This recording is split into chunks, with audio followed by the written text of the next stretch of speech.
We call it people technology.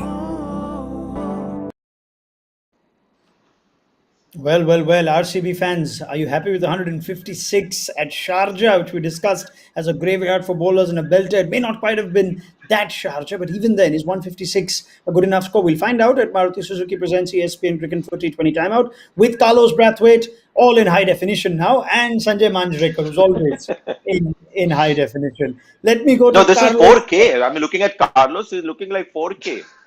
Yeah, suddenly we seem like we've got the poor internet. Carlos has just turned this around. They could have done with a player like that at the end who could have turned what was a bit of a dodgy middle innings around. Carlos, 156, thoughts? It seems as though MS Dhoni fixed my Wi-Fi just before he fixed the bowling walls of the CSK. Yeah, it's been fantastic turnaround. Dhoni keeping his calm as usual, and the bowlers executing. Saw one ball really spin from Jadeja, so that'll be something that Hasaranga and Chahal would look at and potentially want to.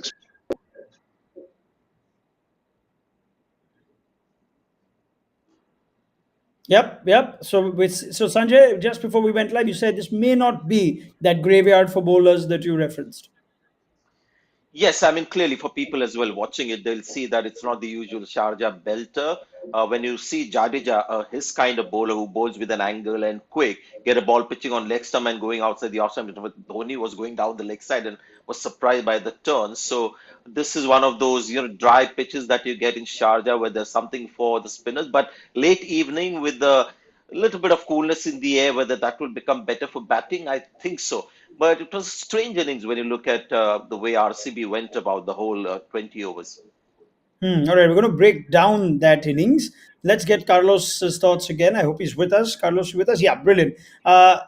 It started well. You could see an element of caution, perhaps, but you did see Kohli and De Villiers give them a foundation, and then suddenly it just started to slow down. What did you make of the pace at which Bangalore's innings went? All right, we're going to have Carlos back in a moment. So let's go to Sanjay Manjrekar for this one. Sanjay, it seemed to have started well, then something seemed to go off in the middle overs. Right. Okay. Let me go back right to when Padikkal and Virat Kohli opened the innings. I thought there was a different Virat Kohli batting today. He was stepping out of the fast bowlers. Hazelwood, the first ball that he bowled, he stepped out. There are a couple of sixes as well. We haven't seen from Virat Kohli. So he was really batting like a T20 opener, throwing caution to the wind, going down the pitch and stuff. But he doesn't do that much. And come to 40, he drastically slowed down. I couldn't understand that because I just looked at the numbers there. He got 40 runs in 26 balls, his first 40 runs, and that was great, the platform being laid. And then the next 13 runs in 15 balls at a strike rate of 86.66. So clearly, when he got close to 50, he slowed down. And I just wonder whether, the time that he's going through with all the decisions that he's made around T20 cricket, runs not quite coming in, whether he got a bit caught up in that thing about getting to 50, because that is a big nosedive from 153 to 86 for no apparent reason, especially when, the opposition are bowling their weak link in this time. The better bowlers were going to come in later. So this was a phase where, RCB should have pressed the pedal more and put their weaker link bowlers under more pressure. Carlos, let me get your thoughts on that. Kohli starting well, starting quickly. You can see the numbers at the bottom of your screen. 40 in his first 26, then 13 of the next 15 at a time where Ravindra Jadeja just kept bowling. Yeah, I think the partnership to begin with was fantastic. The way they bounced off each other, the way they ran between the wickets and gave the innings real impetus. I felt as though they slowed down a lot when Jadeja came on. I thought less so Kohli, more so Padikkal needed to take the onus to try to get Ravindra Jadeja out of the attack. Maybe force Dhoni to bring Moeen Ali in, and then the emphasis would have been on Virat with the off-break matchup then. I think they just let the game meander a bit, lost a bit of momentum, and then you're asking for fireworks from the engine room at the back end. So next time, I would like to see a little bit more communication, a little better execution. You have a good start, you have a good platform. How do we now maximize it? I think they were a little too safe and just allowed the game to drift away. And Sanjay, almost that little too safe approach. You look at how the innings ended with Maxwell, De Villiers, and Tim David, which we thought was the engine room of power hitting. Wasn't an easy surface, I guess, for a new batter. All the more reason that Kohli's approach, Padikkal perhaps at that time, should have continued going hard. So if you watch the approach, sometimes you can maybe try and you just can't sort of get the ball away. Like Kane Williamson, the other night, who was trying to get on with the game but just couldn't. With Virat Kohli, you could see when Jadeja was bowling, and once he was past 40, clearly his mind was set on getting a 50 because he was only looking to dap singles. Padikkal, in the meanwhile, hit a couple of big shots against Jadeja in that spell. But that they allowed Jadeja to bowl like that, when you see that, invariably Jadeja is the bowler that the opposition attack. Pollard, goes after him, just bowled one over against the Mumbai Indians. So that kind of stuff happens. So yes, hopefully that shouldn't cost RCB too much, but they let an opportunity go. And somewhere I think the 50 and being out of form and all the attention around T20 cricket of Virat Kohli may have caught up with a great champion. And really, what I want to make is I feel sorry for AB de Villiers. Now, this is a guy who's not at the prime of his, batting prowess, but he seems to get the difficult job match after match. And today was another example where there were hardly any overs left on a tough, slow pitch. To come in and reignite that whole innings, and it was a bit too tough on AB de Villiers. What it also will show is the way that innings progressed between overs 11 and 15. Bangalore have got just 28 runs. That's under six an over. And then you're hoping for a miracle in the last five, and it didn't come today, which is why they ended where they did. Carlos, when the pace of the innings is, you could see it falter from the dugout. I'd love your perspective on this. Is how much can you actually try and send a message across or influence the pace at which the innings is going, especially when the batter in the middle is your captain and the premium Indian batsman in your team? Is that entirely on the two batters, or is sometimes the message giving important too about what pace you want them to go at? I think communication is important in that instance because we found in CPL recently, sometimes the ball came onto the bat really nicely with the newer ball. And then as the ball got softer, it became a lot harder to play. And we saw Jadeja get one to Rag. So it could be an instance where, yes, the power play would be easy to score. But as the ball gets soft and the threads get a little looser, is a lot more difficult. So if that is the conversation coming back from the middle, then as a Dago, you can understand why the pace of play has slowed. But if it is still coming onto the bat nicely, you'd want someone to take the initiative. And I think where they also fell down, looking back at it, you had a big partnership and they had both guys getting out. So at each turn, you had a new batter in with no momentum, no impetus, trying to get big scores and score at 150. I would have preferred if one batsman goes, then the other drop anchor until the 18th over, let's say. That allows your stroke players to come in and play some big shots and you get the 20 off nines. Could have still gotten them up to 180, 185, as opposed to everyone trying to come to grips with the conditions and build a new partnership in the 15th, 16th, 17th over. That's a lot more difficult than just one guy coming in and smashing it around the set player.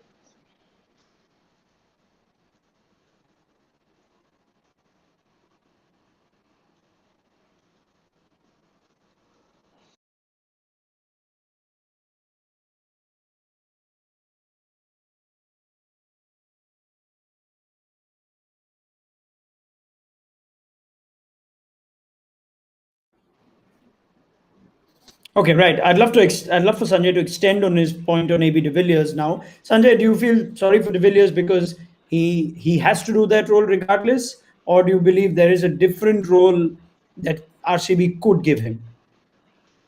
See, AB de Villiers is the kind of player who can do any role.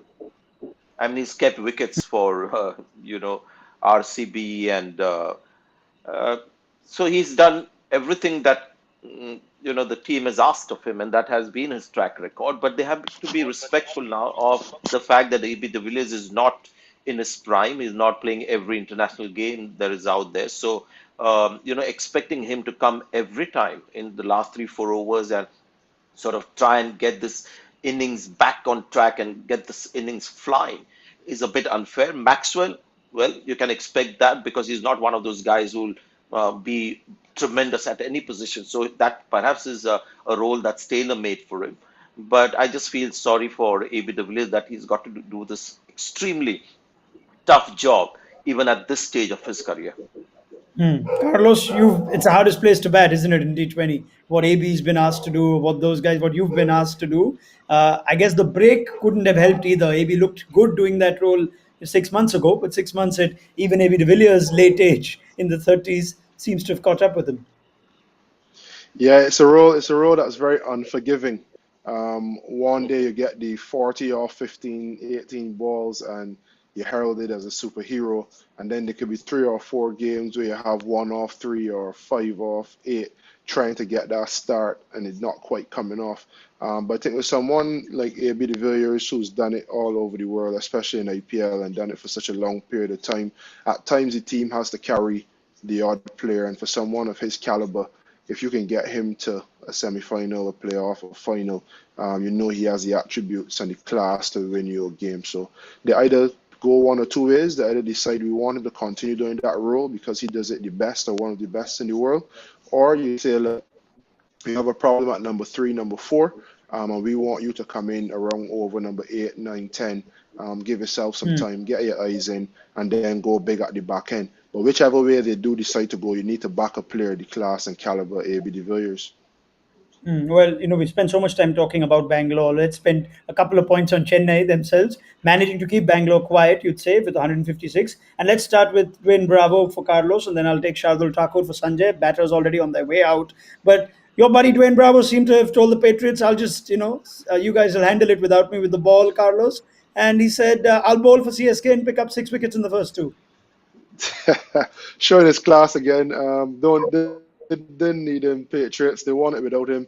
I just saved Yeah. my hammy, my groin, my ankle, every part of my body for the IPL, and come and destroy batting lineups. But he's done fantastically well, showing the experience that he has and mixing it up nicely at the death. So good to see him back to his best.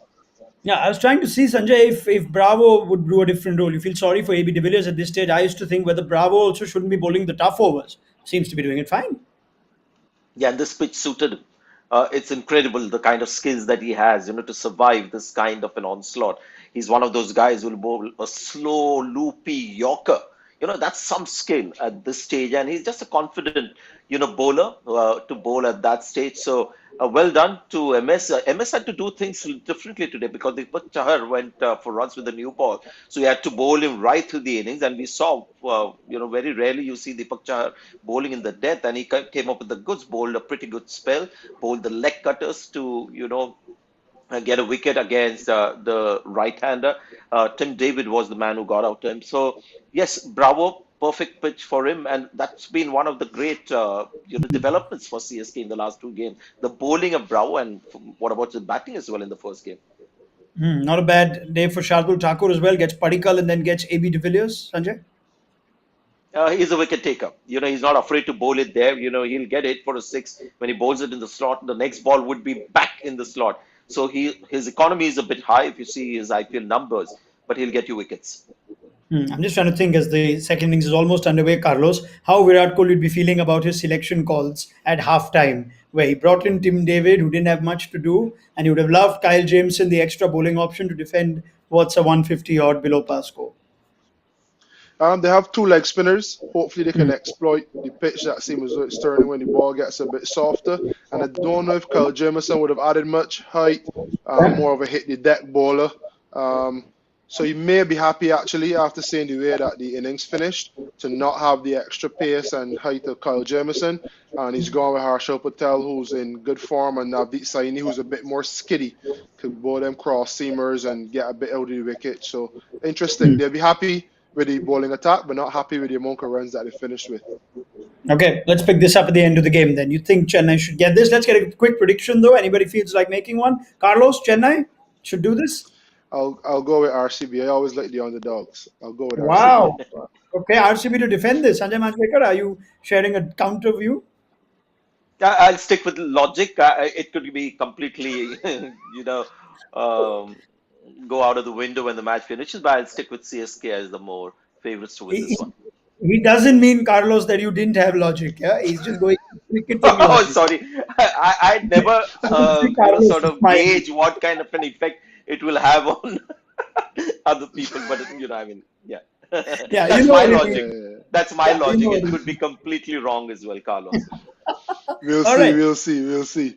Okay. The underdog for Carlos Brathwaite. It looks like RCB are the underdog with just 156 to defend. Chennai Super Kings can consolidate their position at the top of the table if they win this. Join us on Maruti Suzuki presents ESPN Cricket for T20 timer at the end of the game, and we'll look back at it all.